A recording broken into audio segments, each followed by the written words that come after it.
Isa ito sa pinaka-shocking moves ngayong off-season mga idol matapos ang halos isang dekadang pagsasama ni na Jason Tatum at Jaylen Brown tuluyan ng binuwag ni Celtics President of Basketball Operations Brad Stevens ang isa sa pinakamatagumpay na duos sa modern NBA. Tinrade nga kasi niya si Jaylen Brown sa Philadelphia 76ers tapos ngayon kampi na sila ni LeBron, 'di ba? Maraming Celtics fans ang nagulat, marami rin ang nadismaya. Natural lang naman iyon, hindi araw-araw makakita ka ng isang Finals MVP na ipinadadala sa isang conference rival. Pero ang tanong ngayon ay hindi lang kung bakit ginawa ng Celtics ang trade na ito. Ang mas mahalagang tanong ay talaga bang mali ang naging desisyon ni Brad Stevens o baka ito ang pinakamahirap ngunit pinakamagandang move na ginawa niya bilang isang executive. Noong una kong nakita ang balita, pareho lang rin ang naging reaksyon ko sa karamihan. Bakit mo iti-trade ang Finals MVP mo? Bakit mo bibitawan ng isa sa pinakamahuhusay na two-way wings ng NBA? Pero habang mas pinag-aaralan ko ang sitwasyon, mas nagiging malinaw ang direksyon na gustong tahakin ng Celtics. Hindi ito simpleng basketball decision. Isa itong organizational decision na hindi lang nakatuon sa susunod na season, kundi sa susunod na 5 hanggang 7 taon pa. Manood ng live na laro sa basketball sa 1x Sports, gamitin ang ating code na JONASPB. Scan nyo lang po ang ating QR code. Sa press conference si Brad Stevens pagkatapos ng trade, nilinaw niya na hindi analytics ang pangunahing dahilan ng paglipat niya kay Brown. Ayon sa kanya, maliit lang na bahagi ang advanced statistics sa naging proseso nila. Ang mas mahalaga ay ang pangmatagalang direksyon ng franchise at kung paano nila mapapanatiling competitive ang Boston sa loob ng maraming taon. Doon nagsimulang magkaroon ng mas malalim na konteksto ang trade na ito. Walang duda na napakahusay po ni Jaylen Brown, 6-time All-Star siya, naging All-NBA player, Finals MVP at isa sa pinaka-epektibong two-way scorer sa buong liga. Pero kasabay ng lahat ng iyon ay ang napakalaking kontrata niya sa ilalim ng bagong Collective Bargaining Agreement o CBA nitong NBA. Mas mahigpit na ang mga restrictions para sa mga teams na lumalagpas sa second apron. Kapag masyadong malaki ang payroll mo, limitado ang galaw mo sa trades, free agency, at maging sa pagbuo ng roster. Kaya para kay Brad Stevens, hindi lang ang tanong ay kung magaling ba si Jaylen Brown. Ang tunay na tanong ay kung ito pa rin ba ang tamang roster para manalo ng championship sa mga darating na taon. At mukhang ang sagot niya ay hindi na. Hindi rin naman ibig sabihin ito na nagre-rebuild ang Boston Celtics. Sa katunayan, mukhang kabaliktaran pa nga. Ang gusto nilang gawin ay bumuo ng isang mas malalim, mas balanse at mas flexible na roster. Nakikita agad yon sa mga naging galaw nila ngayong off-season.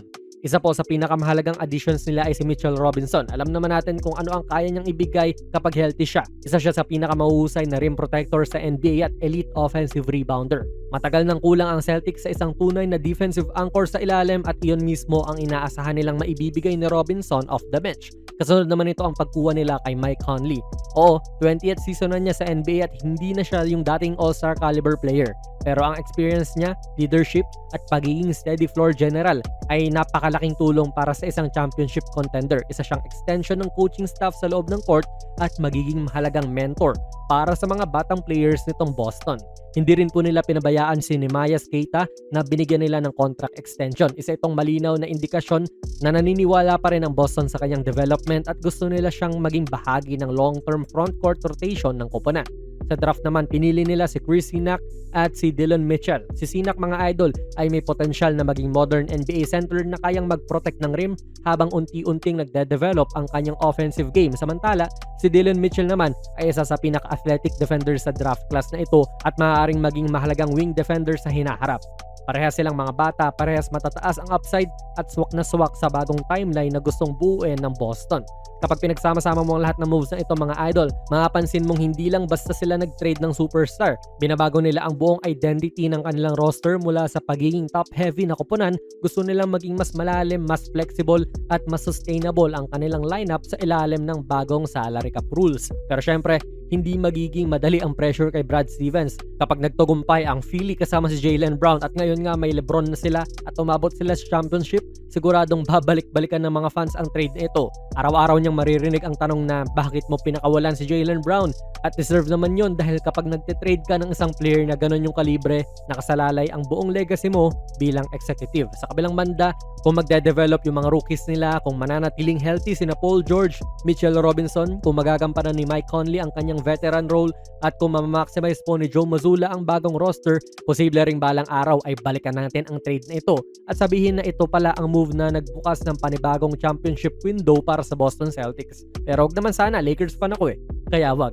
Sa NBA, minsan ang pinakamahirap na desisyon ang siyang pinakamahalaga. Madaling panatilihin ang isang superstar, mas mahirap ang pakawalan siya para sa mas malaking vision. At iyon mismo ang ginawa ni Brad Stevens.